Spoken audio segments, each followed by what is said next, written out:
ఉంటుంది. అది ఆ ఇంటికి భక్తి ఇవాళ ఉంటే రేపు పోదు. ఒకప్పుడు భక్తి ఉండేదండి అంటే ఉన్నది భక్తి భక్తి అర్థమవుతుంది. అది అభ్యాముఖిత, అది ఎడతెగకుండా ఉంటుంది అటువంటి భక్తి. ఆ భక్తి పురుషోత్తముని కలిగినప్పుడు అది నిర్గుణ భక్తి అని చెప్పబడుతుంది. ఈ నిర్గుణ భక్తికి వేదాంతులు చెప్పే బ్రహ్మజ్ఞానానికి భేదము లేదు. ఆ భక్తి అంటే పరాభక్తికి వేదాంతులు చెప్పే జ్ఞానానికి భేదం లేదు. ఇది తెలుసుకోవాలి. కొందరు అంటుంటారు భక్తి కంటే జ్ఞానం గొప్పదని, కొందరు జ్ఞానం కంటే భక్తి గొప్పదని వాదించుకుంటుంటారు. మనకు అర్థం అవ్వాలి ఏంటంటే వాళ్ళిద్దరికీ జ్ఞానం భక్తి అర్థం కావాలని మనకు అర్థం అవ్వాలి. ప్రధాన విషయం ఏంటంటే భక్తి కంటే జ్ఞానం గొప్పదని ఎందుకన్నారంటే మొదట చెప్పినటువంటి సగుణ భక్తి కంటే బ్రహ్మ విచారణ గొప్పదని దాని యొక్క ఉద్దేశం. జ్ఞానం కంటే భక్తి గొప్పదని ఎందుకు చెప్పారు అంటే బ్రహ్మ విచారణ పేరుతో పరోక్ష జ్ఞానం అంటే శాస్త్రంలో చెప్పిన అర్థం ఏంటంటే ఎలాగో అనుభవానికి రాదు. ఈ పరోక్ష జ్ఞానం కంటే ఆ భక్తి గొప్పదని అర్థం. కానీ పరాస్థాయిలో రెండో ఒకటి. అది భక్తుల గురించి చెప్పినప్పుడు జ్ఞానీయ భరతశ్రభాని జ్ఞాని కూడా భక్తుడి స్థానంలో చెప్పాడు. ఇక్కడ ఆ ఉత్కృష్టమైన భక్తుల గురించే భాగవతం చెప్తుంది కదా, కానీ సామాన్య భక్తుల గురించి చెప్పదు. ఇక్కడ ఆ నిర్గుణ భక్తుల గురించే మనకి ఎక్కువ ఉదాహరణగా చూపిస్తూ ఉంటుంది. ఇక్కడ అది ప్రధానంగా జ్ఞానయోగశ్చ మన్నిష్టో నైపుణ్యో భక్తి లక్షణ ద్వయోరప్యేక ఏవాక్తో భగవత్ శబ్ద లక్షణ. ఆ రెండు ఏకార్థం లేదు. ఎందుకు రెండు భగవతత్వంతో కూడినదే. భగవద్గీత ఎవరు నిన్ననే చెప్పుకున్నాం. బ్రహ్మేతి పరమాత్మేతి భగవాన్ని గచ్చతి. వేదాంతులు బ్రహ్మం అంటారు, భాగవతం భగవతులు అంటుంది. కానీ రెండు ఒకటి. ఆ పరాభక్తికి కానీ జ్ఞానానికి కానీ భేదము లేదు. సుగా రెండు ఏక ఏవాక్త ఇది చూస్తున్నాడు. రెండు ఒకే ప్రయోజనం కలిగినది. అది ఏకభక్తి విశిష్యతే అనే మాట మనకి భగవద్గీతలో స్వామి చూపిస్తున్నాడు. అలాంటి భక్తి సిద్ధించడానికి మనం చేయవలసింది ఏమిటి? రాజసం నుంచి సాత్వికంలోకి వెళ్తారు. వెళుతూ సాత్వికంలో నుంచి క్రమంగా నిపుణులకు వెళ్తారు. ఆ సమయంలో మనం చేయవలసిన సాధన ఏమిటి అంటే ప్రధానంగా సత్పురుషులను ఆశ్రయించాలి. ఇది చూస్తున్నాడు.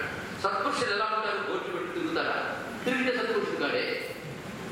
ఎవరు క్షమాశీలులో, ఎవరు ధర్మాచార భక్తుల్లో, ఎవరు నిరంతరం పరమేశ్వర చింతనలో ఉంటారో, ఎవరి చరిత్ర నిష్కలంకంగా ఉంటుందో, ఎవరు పరమాత్మ భావంతో ఆనందితులవుతూ ఉంటారో, ఎవరు అకించనలో, అకించనులు అంటే ఏమీ లేదు వారు అంటే దరిద్రులు అంటుంది. కానీ ఏమీ అక్కర్లేదు వారు. అకించన ఇది ఒక అర్థం.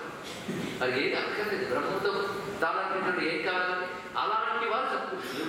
వారి సాంగత్యంలోకి వెళ్ళే వరకు వారి సంస్కార ప్రభావం, వారి ఉపదేశ ప్రభావం రెండు, ఈ రెండు పడి నీ చిత్తము పరమాత్మ వైపు అభిముఖం అవుతుంది. అదే భక్తి సాధనలో ప్రధానము సత్సంగం.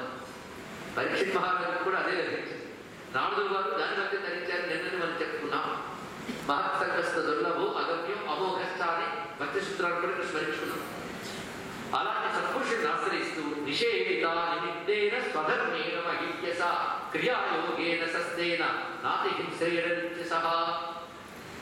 జీవన నిర్వహణ కోసం అంతో ఇంతో హింస చేయక తప్పలేదు. పండు కోసిన హింసే తప్పదు. అందుకు నువ్వు నాతి హింసేన అని చెప్తున్నాను. హింసని ఎక్కువ చేయకుండా చేసిన ధర్మం కోసం ఏం చేసావో దానికి ప్రాయశ్చిత్తముగా చేయవలసినటువంటి క్రియాలను ఆచరించు. అదే ప్రతివాడి జీవన విధానం ఎలా ఉండాలో వివరిస్తుంది. ఇక్కడ తన స్వధర్మాన్ని పాటిస్తూ శాస్త్రం చెప్పిన క్రియల్ని చేస్తూ తాను చేసినటువంటి ఆరాధనలు భగవద్గీత చేస్తూ సత్సాంగత్యం పొందుతూ మహాత్ముల యొక్క దయని ఆ విధంగా అందినవాడే చేసిన ప్రతికర్మని నాయందు బుద్ధి నిలిపి చేస్తూ నాకు అర్పించేటువంటి వాడు మైత్రియా చైవాత్మతుల్యేషు యమేన నియమేన చ. యమనియమాలు బుద్ధులతో సర్వజీవుల పట్ల మైత్రి భావంతో. ఇది మొదటి రోజు డెవలప్ చేసుకోవాలి.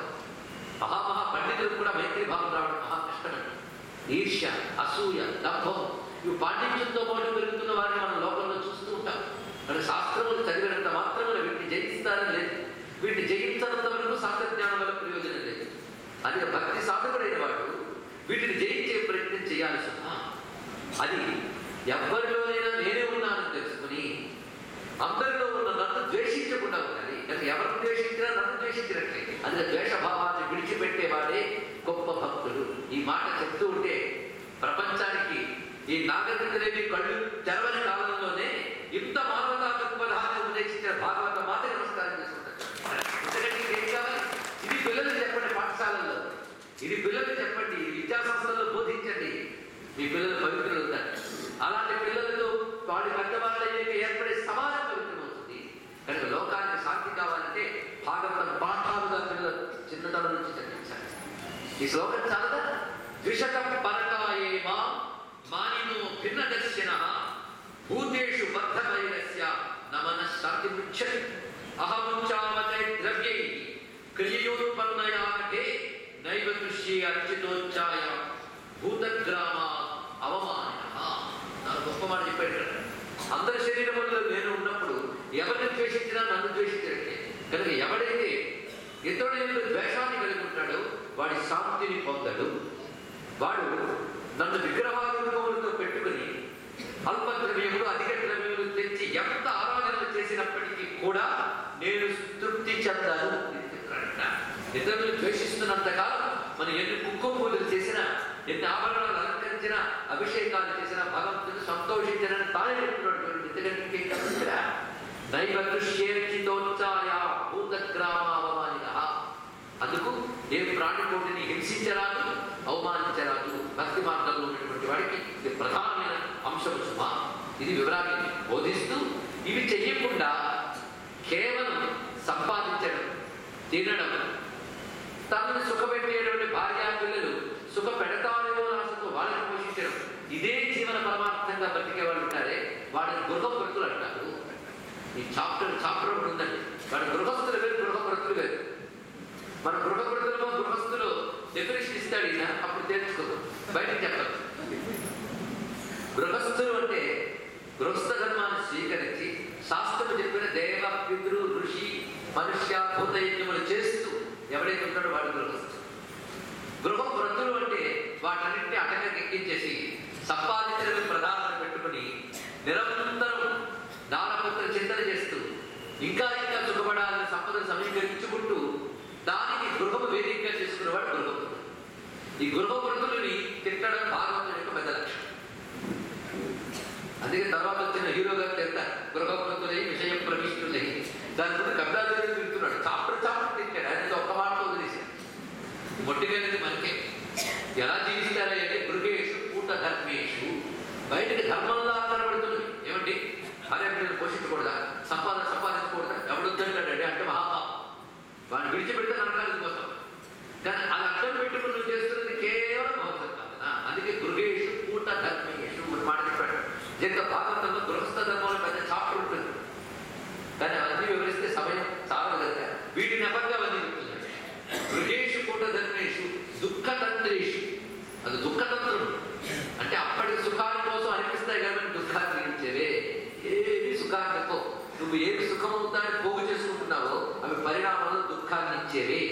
అందుకు వాటిని ఏమలపాటు లేకుండా సంపాదించుకుంటున్నావే అది కేవలం దుఃఖం పోగొట్టుకోవడం కోసం మరో దుఃఖం తెచ్చుకోవడమే సుమా. ఇక్కడ దుఃఖం పోగొట్టుకోవడం మరో దుఃఖం తెచ్చుకోవడం. కుటుంబం దుఃఖం ప్రతీకారం సుఖమన్న మన్యతే గురి. సుఖం అనుకుని దుఃఖాన్ని దుఃఖమే పరిష్కారంగా తెచ్చుకుంటున్నాం. ఉత్తమానాయ మారబ్ధాయ పునః పీనాసి వాడి అవన్నీ దాచిపెట్టుకుని భగవత్ చింతన లేకుండా వెళ్ళిన వాడికి ఏముంటుందయ్యా అంటే చివరికి వాడి పరిస్థితి వృద్ధాప్యం, శరీరం పనిచేయని ఏర్పడుతుంది, స్థితి ఏర్పడుతుంది. అప్పుడు గృహవర్గ పరిస్థితి ఏంటంటే ఎలా ఉన్నాడు అడగరు, ఇంకా ఉన్నాడా అని అడిగేవాళ్ళు ఉంటారు. తెలుసుకోవాలి. ఇక్కడ వెన్ననే తప్ప భయ్యన అంటారు. ఇంగ్లీష్లో కాదు, ప్రజలు భయ్య అనేటప్పుడే వెళ్ళిపోవాలి, వెన్న అనేటప్పుడు కాదు. ఎందుకు వెళ్ళిపోతావు అనేటప్పుడే వెళ్ళిపోవాలి. ఎప్పుడు వెళ్ళిపోతావు అనే స్థితి తెచ్చుకోకూడదు. గొప్ప మాట పెట్టారు. ఇంకా ఉన్నాడా అని తెచ్చుకుంటే ఇదయ్యా గృహవృత్తులు కానీ పోనీ ఆ సమయంలోనైనా ఏం చేస్తాడయ్యా అంటే లౌకికతనే చేస్తాడు. తర్వాత వాడి గతి ఏమిటంటే యమదూతం తదాప్రాప్తో భీమో సర్వజక్షణం అంతే. దాంతో వాళ్ళు అప్పుకుపోతారు. నరకయాత్ర నన్ను వీస్తాడు, ధర్మవాసనతో మళ్ళీ జన్మిస్తాడు. ఎందుకంటే మనం చేసే పాపాలకి నరకానుభవం అక్కడ చాలేదు. అందుకు తీవ్రమైన పాపాలని అక్కడ కొన్ని చేయించేసి మరికొన్ని పాపాలను అనుభవించడానికి ఈ నరకంలో పడేస్తాడు. అందుకే భాగవతంలో యయాతి చక్రవర్తి ఒక మాట, భారతంలో యయాతి చక్రవర్తి మాట చెప్తాడు, భూమికి భౌమ నరకం అని పేరు. మన మీద భూమి అనుకుంటున్నాం కురిసిపోయి, దీనిపై భౌమ నరకం. ఇది భూమి నరకం తెలియాలంటే స్వర్గం అంటే ఏమిటో తెలిస్తే నరకం అంటే తెలుస్తుంది. మన స్వర్గం ఏదో తెలియదు కనుక అప్పుడప్పుడు నరకాన్ని స్వర్గం అనుకుంటూ ఉంటాం. అప్పుడప్పుడు ఎప్పుడెప్పుడంటే కరోనా దగ్గర కొడుతున్నప్పుడు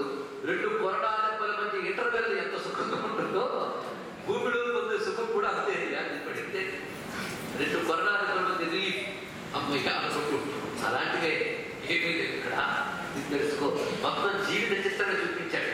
కానీ వింటే చాలా రుచించాడు. ఏదో వేదాంతం చెప్పాడండి అంట, కానీ అసత్యం చెప్పాడండి అన్నాడు. అడిగి తెలిసి సత్యమే, ప్రస్తుతం రుచించలేదు. ఇది గృహవృత్తిగా వ్యవహరిస్తున్నాడు. అందుకనే ఈ భక్తి మార్గంలో కూడా తత్వ విచారణ చేసి ఈ పద్ధతిలో వెళ్ళిన వాళ్ళు మాత్రమే ఈ గృహపరణ స్థితి నుంచి ధరిస్తారు. అసలు పరమాత్మను కొత్తగా తెచ్చుకోవడం కాదు, ఆయన ఉన్నవాడే, ఇది తెలుసుకో. మరి దేహంలో ఉన్నాడు, ప్రకృతిలో ఉన్నాడు, ప్రకృతి అతీతంగా ఉన్నాడు. 3 చోట్ల ఉన్నవాడు ఒక్కడే ఎలా అవుతాడు? ఇందులోకి వచ్చేటువంటి వికారాలు అంటారే, దీనికి అతీతులు అడవాలి అంటే ఇందులో లేకుండా ఉండాలి. ఎలా అవుతాడయ్యా అంటే ఇందులో ఉపమానాలు చాలా బాగుంటాయి. భూతేంద్రియ మనోమయై ఏవం త్రివిధ అహంకారు. ఇప్పుడు ఉదాహరణ చెప్తున్నాడు. అహం నేననే చైతన్యం పరమాత్మ చెప్పాడు కదా, దాన్ని అర్థం చేసుకోవడానికి ఉదాహరణ గట్టిగా చెప్తున్నాడు. నా దేహంలో నేను అనుకుంటున్నాం, ఒక్కొక్కటి దేహంతో నేనంటాం, బుద్ధితో నేనంటాం. దేహంతో ఉన్నప్పుడు దేహాత్మ, బుద్ధితో ఉన్నప్పుడు బుద్ధ్యాత్మ, ప్రాణంతో ఉన్నప్పుడు ప్రాణం. దేహం నేను అనుకునే స్థితి ఒకటి ఉంటుంది.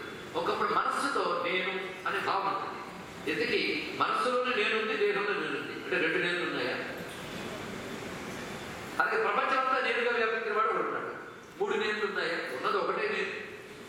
మునుపు చెప్పినట్టు ఉదయం సూర్యుడు కుండల్లో ఉన్నప్పుడు కుండలో ఒకడు అక్కడ ఒకడు లేనట్టుగా ఇక్కడ అలాంటిది ఉదాహరణ, అద్భుతమైన ఉదాహరణ చెప్తున్నాడు. ఉదాహరణను మెచ్చుకోవాలి. వేదాంతాన్ని మంచి అందమైన ఉదాహరణతో చెప్పిన వాడు శంకరాచార్యుడు. ఎంత అందంగా చెప్పాడంటే, సూర్యకాంతి ఒక కొలనులో పడుతూ గోడ మీద రిఫ్లెక్ట్ అవుతుంది అన్నాడు. ఎంత అద్భుతమైన మాట. ఒక గోడ మీద కొలనులోనే పడిన సూర్యకాంతి పడుతుంది. ఇప్పుడు సూర్యకాంతి 3 చోట్ల ఉంది. ఎక్కడెక్కడ? ఆకాశంలోను, కొలనులోను, గోడ. ఇప్పుడు 3 చోట్ల ఉన్నది ఒకే సూర్యకాంతిని ఎరగని వాడు ఉంటాడు అనుకోండి, అజ్ఞాని. వాడు వెళ్ళి గోడ మీద కాంతి ఎంత బాగుందో అనుకుంటున్నాడు. గోడ మీద కాంతి, వాడు సూర్య శబ్దం తెలియదు. గోడ మీద కాంతి ఎంత బాగుందో అనుకున్నాడు. గోడ కాంతి ఉందా? పైగా గోడకి ఏడుంటుందో కాంతికి అట్రిబ్యూట్ చేస్తున్నాడు. గోడ ఎర్రగా ఉంటే ఎర్రని కాంతి అని అంటున్నాడు. ఎర్రని కాంతి ఎంత బాగుందో అన్నాడు. అదేది గోడ వెలిగిపోతుంది అనుకుంటున్నాడు. గోడ వెలుగుతుందా? ఇది బాగా ఆలోచించండి. ఎందుకంటే చాలా అందమైన ఉపమానం.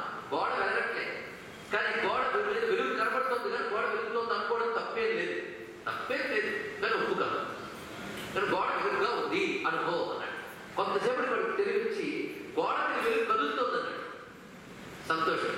గోడ మీద వెలుగు కదులుతుంది. అప్పుడు వెలుగుతోంది అని దాన్ని మరొకటి కలిపేశాడు. అంటే గోడ యొక్క రంగు కలిపాడు, కాంతిని కలిపాడు, కదులుతోంది అన్నాడు. కదులుతోంది గోడ మీద వెలుగు కాదు, గోడ కాదు. ఆలోచించారా? కదులుతూ ఉండడం అనేటువంటిది ఆ నీటి అలల నుంచి రిఫ్లెక్ట్ అవుతుంది. కానీ కదలడం అలల లక్ష్యం, రంగు గోడ లక్ష్యం, వెలుగు సూర్యకాంతి లక్ష్యం. ఇప్పుడు సూర్యకాంతి గోడ రంగు కట్టిందా, కదలి కట్టిందా?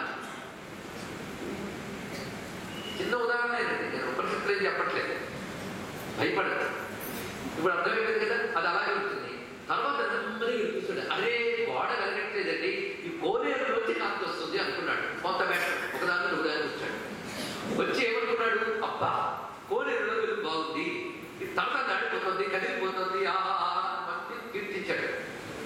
కనుక వెలుగు ఇప్పుడు వీడికి ఎలా కనబడింది? రంగు లేదు, గోడ లేదు, కదిలిపోతుంది, వెలుగు అంటున్నాడు. కనుక అలల లక్షణాన్ని కాంతి కట్టింది.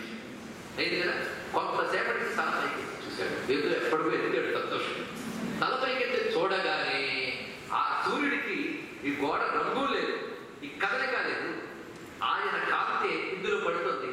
కనుక కదలిక అలల లక్షణం కాంతి సూర్యుడికి, రంగు గోడ లక్షణం, కదలిక అలల లక్షణం కాంతి సూర్యుడికి. కానీ మూడింటిలో కామన్గా ఉన్నటువంటి కాంతికి ఆ రంగు లేదు, ఆ కదలిక లేదు, అది నిర్వికారుడుగానే ఉంది.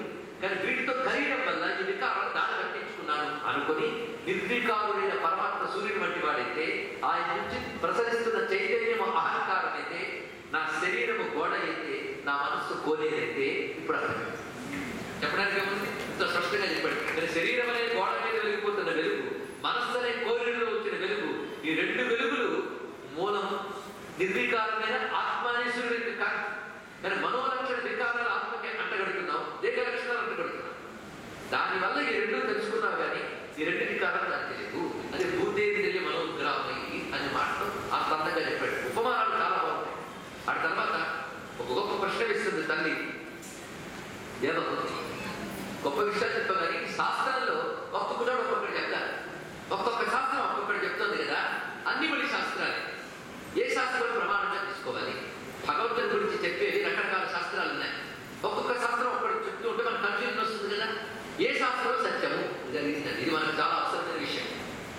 అంటే అన్ని సత్యమైన. ఎలా అన్ని సత్యమైనవి అవుతాయంటే గొప్ప ఉదాహరణ చెప్తున్నాడు.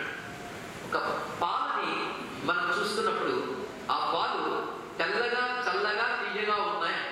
ఈ 3 లక్షణాలు దేనికి ఉన్నాయి? పాల. అలా ఇంటరాక్ట్ అవ్వండి. అది ఎందుకు చెప్తున్నా అనుకోవద్దు. ఎందుకంటే నేను చెప్తుంటే గోడ, సూర్యుడు తెలియని విషయమా? పరమాత్మకే తెలియదు తెలుసు కదా. కానీ తెలిసిన ఉదాహరణ ద్వారా తెలుసుకోవాల్సింది భగవంతుడు తెలుసుకుంటున్నాం. ఈ ఉపమానం కూడా ఎంత అద్భుతంగా చెప్పాడంటే, పాలను మనం స్వీకరించినప్పుడు పాలుకున్న తెలుపు, తీపి, చల్లగా 3 మనం పాలకి ఉన్నాయన్నట్టు, పాలు తీయగా, చల్లగా, తెల్లగా ఉన్నాయంటాడు. 3 దేనికి ఉన్నాయి? దానికి నువ్వే చెప్తున్నావు కనుక నువ్వు తీర్మానించి 3 లక్షణాలు దానికి ఉందని చెప్తున్నావు. కానీ ఈ 3 ఒక్క దాని ద్వారా నువ్వు తెలుసుకోలేదు. పాలు తెల్లగా ఉన్నాయని కళ్ళ ద్వారా తెలుసుకున్నావు, పాలు తీయగా ఉన్నాయని నాలుక ద్వారా తెలుసుకున్నావు, పాలు చల్లగా ఉన్నాయని స్పర్శించడం ద్వారా తెలుసుకున్నావు. కానీ 3 ద్వారా విడివిడిగా తెలుసుకుని 3 ఒకటే అని ఎలా గ్రహించావో, శాస్త్రముల ద్వారా విడివిడిగా తెలుసుకున్న పరమాత్మ ఒక్కడే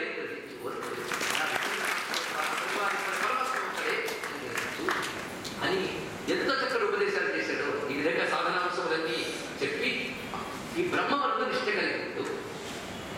ఇందాక చెప్పినట్టు గోడ మీద, పొలంలోనూ కూడా ఉన్న కాంతి అనగానే గోడ పగలగొట్టక్కర్లేదు, పొలాన్ని ఎండగట్టించక్కర్లేదు. ఇందులో ఉన్న కాంతి ఒకటే తెలుసుకోవాలి. అందుకే దేహాలు ఉపాధులు విడిచిపెట్టు అంటే వెంటనే ఎప్పుడు చచ్చిపోతే చెప్పడం కలిగిన అర్థం. దేహాలు నేననే అజ్ఞానాన్ని విడిచిపెట్టు. నేననే చైతన్యానికి మూలము పరమాత్మే తప్ప దేహం కాదు. కానీ నేను దీని నుంచి దాని వైపు తిప్పి దాని ఎందుకు తిప్పడం మొదలైతే సాధన, నిలిపేస్తే సిద్ధి ఏమున్నది ఎక్కడ. అందుకు ఆ పరమాత్మ తత్వం గ్రహించడానికి ఇది పద్ధతి అని బోధించాడు మహానుభావుడు. ఇలా తల్లికి బోధ చేశాడు. ఆ తల్లి చెప్పినటువంటి ఉపదేశాన్ని విని వెంటనే సాధనలో కమలపరుచుకోగలిగింది. ఆ తల్లి బ్రహ్మమునందు స్థితురాలయ్యింది. అప్పుడు అమ్మా ఇంటి నేను వెళ్ళొస్తాను. ఎవరో ఒకరి ఆశ్రయం ఉంటే గాని జరగలేని పరిస్థితి దాటిపోయి నీకు ఆత్మానుభూతి కలిగింది. నీలో ఆత్మగా ఉన్న నాయకుడు నీకు నిశ్చలమైన భక్తి కుదిరింది కనుక నేను ఇంక వెళ్ళి వస్తాను తల్లి అని చెప్పి తల్లి దగ్గరికి సెలవు తీసుకుని కపిలోపి మహాయోగి భగవాన్ పితురాశ్రమాత్ మాతరం సమనుజ్ఞాప్య ప్రాభుచీం దిశం యయౌ ఈశాన్య దిశ వైపు వెళ్ళిపోయాడు శంకరాచార్య వారు. అమ్మ అనుమతి తీసుకుని ఇది వివరించారు. ఆ తర్వాత ఈవిడ వెళ్ళిపోయాడు. జరుగు మహానుభావుడు నమస్కారం. ప్రపంచాన్ని ఉద్ధరించాడు. బ్రహ్మ విద్యను ప్రతిపాదన చేయడం కోసం వచ్చాడు. జ్ఞానాన్ని అవతరింప చేయడం కోసం వచ్చాడు. ముందు జ్ఞానార్థిని అయినటువంటి తన తల్లికి జ్ఞానాన్ని ఇచ్చిన మహానుభావుడు ఆచార్యుడు కపిలాచార్యుడు. ఎప్పుడైతే ఆయన వెళ్ళాడో అని చెప్పింది సాధనలోకి తెచ్చుకుని స్వానుభూత్యా తిరోభూత మాయాగుణ విశేషణం బ్రహ్మణ్యవస్థితమతి భగవతి ఆత్మ సంశ్రయే. ఇది ఆమె స్థితి చెప్తున్నాడు. స్వానుభూత్యా తిరోభూత మాయాగుణ విశేషం. ఇంతవరకు మాయా లక్షణములైన ఉపాధులు, త్రిగుణములు వీటన్నింటినీ ఆవిడ విడిచిపెట్టింది. ఎలా విడిచిపెట్టిందంటే స్వానుభూతి చేద్దాం. అందుకే ఇందాక చేసిన స్తోత్రానికి దీనికి ఆత్మానుభూత్యానుగత ప్రపంచం అని ఆ స్వస్వరూపమైనటువంటి పరమాత్మతో తాదాత్మ్యం చెంది ఆత్మేతరములైనటువంటి మాయా విషయముల్ని దాన్ని లయం చేసేసి ఆ తల్లి బ్రహ్మణ్యవస్థితమతి కేవలం బ్రహ్మమునందు మాత్రమే నిలిపిన మతితో భగవంతుడితో తాదాత్మ్యం చెందింది. ఎప్పుడైతే స్థితి పొందిందో ఆ స్థితి పొందిన దాన్ని మరణిస్తారని చెప్పలేదు. ఆ స్థితి పొందడమే మోక్షం. చచ్చేక రాదండి మోక్షం. బతుకుండగా మోక్షం పొందకపోతే చచ్చినా రాదు. ఈ మాట తెలియాలి. అందుకే ఇతర మతాల్లో చస్తే పుణ్యం చేస్తే స్వర్గానికి పోతాం, పాపం చేస్తే నరకానికి పోతాం. మన మతం ఆ రెండు చెప్తూ దానికి పైన ఒక మాట చెప్పింది. పుణ్య పాపాలు స్వర్గ నరకాలకు పైన మోక్షం అనేది ఒకటి ఉంది. అది ఇక్కడే పొందవచ్చు అని చెప్పినటువంటి ఒకే ఒక మతం ప్రపంచంలో హిందూ మతం. అర్థమైన అర్థం కాకపోయినా ఇక్కడ పొందకపోతే ఎక్కడ పొందదు. అందుకే మోక్షము కలగా భూమిలో జీవన్ముక్తులు కానివా స్థితి. జీవన్ముక్తుడు ఇక్కడ ముక్తులు పొందుతాడు, కానీ ప్రారంభమునంత కాలం దేవుల్లో ఉంటాడు. కానీ దేవుడు నేను అనుకోడు కనుక స్వాత్మతో తాదాత్మ్యం చేసి ఉంటాడు. అప్పుడు వాడు బంధితుడు కాడు. రమణ మహర్షి అని ఇక్కడ తల్లి అలాగే ఉండదు. కానీ విద్యాధర కన్యలు అక్కడ ముడుగులు చేస్తున్నాడు. ఆమె తన ఉంటిపై తాను తెలియలేక సమాధి స్థితిలో ఉన్నప్పుడు వాడు తనకంట మీద ఆమె స్నానం చేయించిన వస్త్రాలు మార్పించని చేస్తున్నారు. కానీ ఈ వస్త్రాలు మార్పించిన స్నానం చేయించిన ఆమె పట్టగలేదు. అలాంటి దేహతాత్మ స్థితి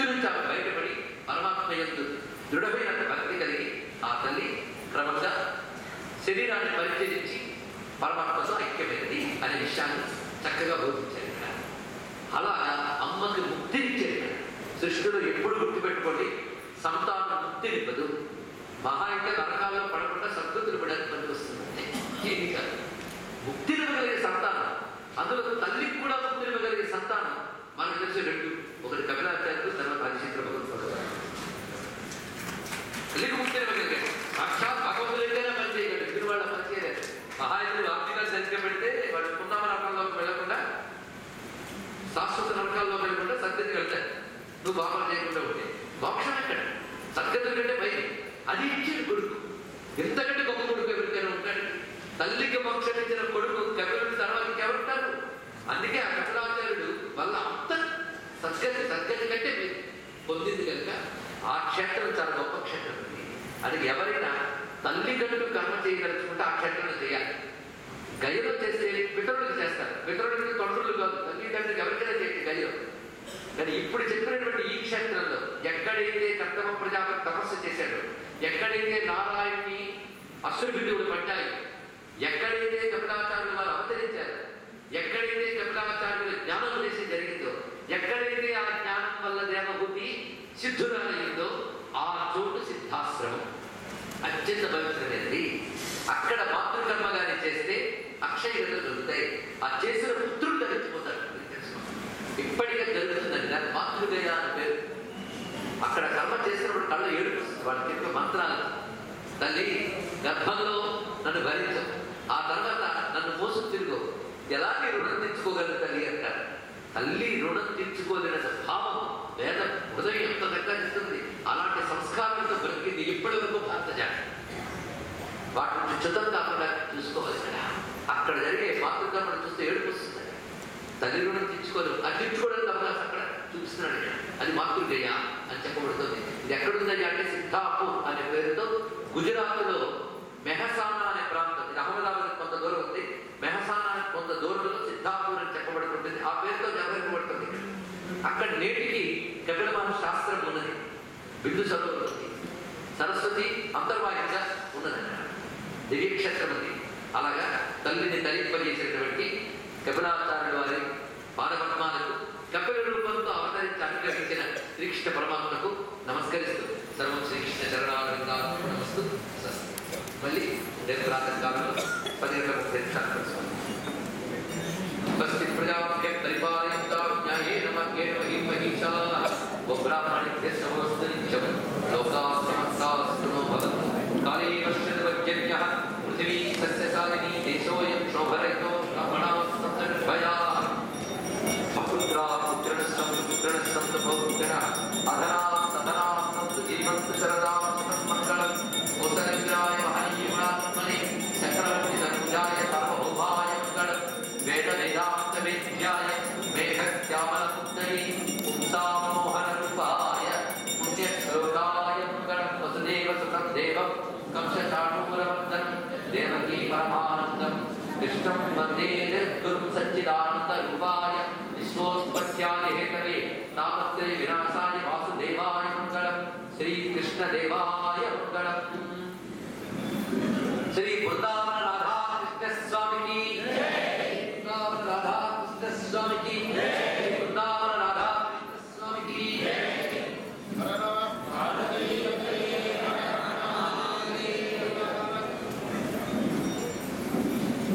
ఒక ముఖ్యమైన అంశం, ఒక 2 నిమిషాలు ఈ సమయాన్ని తీసుకుంటున్నాం. భాగవత యజ్ఞంలో ఒక చక్కని ఆవిష్కారం జరగాలని ఋషిపీఠం పేరులో అనేకములైనటువంటి పరిముద్రికలు, పుస్తకాలు, మాసపత్రిక వెలువడుతున్నది. ఇది సనాతన ధర్మాన్ని వ్యాప్తి చేయడానికి ఏర్పడినటువంటి ఒక ధార్మిక సేవా సంస్థ. దాని తరఫున అనేక గ్రంథాలను ఇక్కడ శ్రమకు వచ్చి పంపించారు ఋషిపీఠ నిర్వాహకులు. ఈ రోజున ఒక కొత్త ధ్వనిముద్రిక అంటే సీడీని విడుదల చేస్తున్నారు.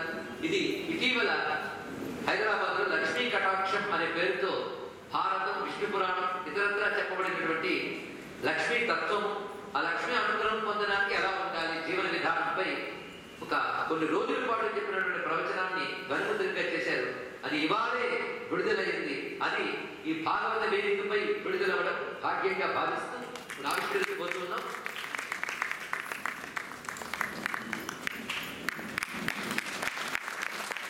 యజ్ఞంలో సహకరిస్తున్నటువంటి శ్రీ మైసూరారెడ్డి గారిని, బ్రహ్మారెడ్డి గారిని వేదికగా రావాల్సిందిగా కోరుకుంటున్నాం. వారికి ఈ మొదటి సంపుటిని ఇస్తుంది. ఇట్లా మంచి సంస్కారంతో యజ్ఞాన్ని నిర్వహింపజేస్తున్నటువంటి శ్రీ కప్పెడి శివరామకృష్ణ ప్రసాద్ గారిని, అదేవిధంగా సింహాద్రి శర్మ గారిని కూడా